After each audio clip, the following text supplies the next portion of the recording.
Hello दोस्तों, जैसे कि आप लोग जानते हैं कि एएनएम के फर्स्ट ईयर में 4 बुक पढ़ना है, जिसमें से ये थर्ड बुक है प्राइमरी हेल्थ नर्सिंग।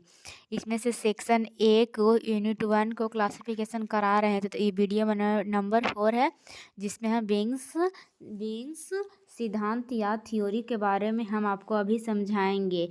इसके अनुसार मानव रोग में 9 विभिन्न कारकों के परस्पर जटिल क्रिया के कारण होते हैं। ये कारक इस प्रकार हैं। बेंग्स सिद्धांत में कुल मिलाकर के 9 कारक होते हैं। तो चलिए जानिए पहला कारक क्या है। मानव में जैविक कारक जन्मजात हैं। व्यक्तिगत जीवन शैली से संबंधित व्यवहार कारक। थर्ड, पर्यावरणीय कारक। 4, पोषण संबंधित कारक।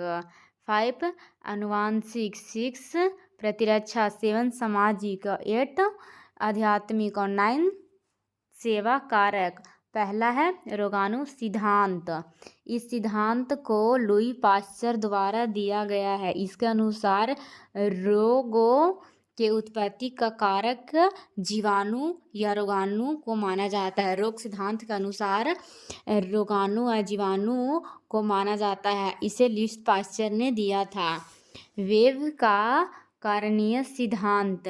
वेब के महामारी विज्ञान त्रय सिद्धांत रोग के प्राकृतिक इतिहास तथा रोकथाम के स्तरों की व्याख्या प्रभावी ढंग से हुई है।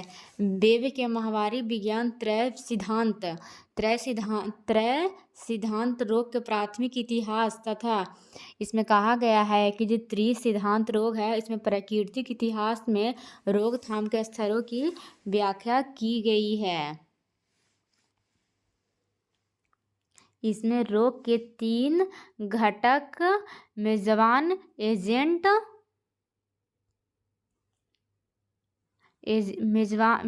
एजेंट तथा पर्यावरण को रोगों का कारक माना गया है। रोकथाम के लिए 3 स्तर प्राथमिक रोकथाम, द्वितीय रोकथाम तथा तृतीय रोकथाम का वर्णन किया गया है।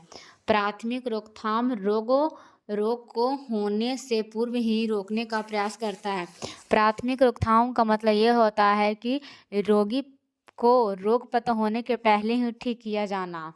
और द्वितीय होता है माध्यमिक या द्वितीय रोकथाम उन व्यक्तियों पर केंद्रित है जो बीमारी का अनुभव करते हैं तथा जटिलताओं की ओर अग्रसर हो जाते हैं।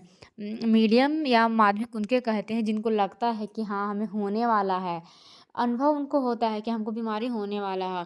माध्यमिक रोकथाम में शीघ्र निदान एवं हस्तक्षेप जैसी गतिविधियां शामिल होती है। अगर माध्यम में पता चलता है कि अनुभव हो रहा है कि अगर हमको बीमारी होने वाला है तो शीघ्र ही उसे निदान किया जाता है। तृतीय रोकथाम तब किया जाता है जब रोग या अपंगता अस्थायी तथा अपरिवर्तनीय हो जाता है, तब उसका चिकित्सीय उपचार तथा पुनर्वास की इसकी राजनीति का हिस्सा होती है। तृतीय रोकथाम तब किया जाता है जब रोग या अपंगता अस्थायी हो जाता है। जब उसे पता चल जाता है कि रोग है तो इसकी राजनीति का इतिहास होती है। पहिया सिद्धांत। इस सिद्धांत एक पहिए के रूप में मानव की कल्पना करता है जिसमें आनुवंशिकता घटक को प्रतिनिधि करने वाला केंद्र तथा पर्यावरण भाग लेते हैं। इसमें पहिए का मतलब कहा गया है कि आनुवंशिक एक पहिया का रोग ही है जो एक पीढ़ी से दूसरे पीढ़ी में होती है। पर्यावरण घटकों को 3 अपघटक को भौतिक, जैविक तथा सामाजिक में विभाजित किया गया है। तो बहुकरणीय सिद्धांत। इस सिद्धांत के अनुसार रोग का एक कारण ना होकर अनेक कारण। बहुकरणीय सिद्धांत का मतलब होता है जिसमें रोग का एक कारक नहीं अनेकों कारक हो। यह रोगाणु तथा जनपदिक रोग विज्ञान त्रयी सिद्धांतों को भी मान्यता प्रदान करता है। जनपदिक रोग विज्ञान त्रयी सिद्धांत। इस सिद्धांत में रोग के लिए 3 कारकों को जिम्मेदार माना गया है।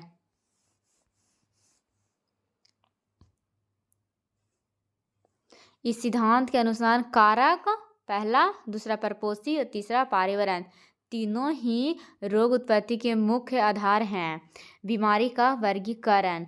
रोग का वर्गीकरण करना एक जटिल विषय है, परंतु विश्व स्वास्थ्य संगठन WHO ने रोग के अंतर्गत वर्गीकरण की प्रणाली अपनाई है, जिसे ICD कहते हैं।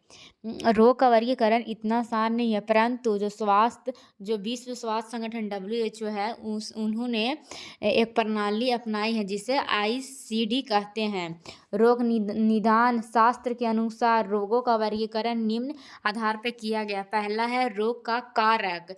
इसमें निम्न प्रकार से वर्गीकरण किया गया है। इसमें पहला है संक्रमण के आधार पर, तो संक्रामक रोग, असंक्रामक रोग। दूसरा है अंग या तंत्र के आधार पर, स्थानीय तंत्रीय प्रसारित रोग।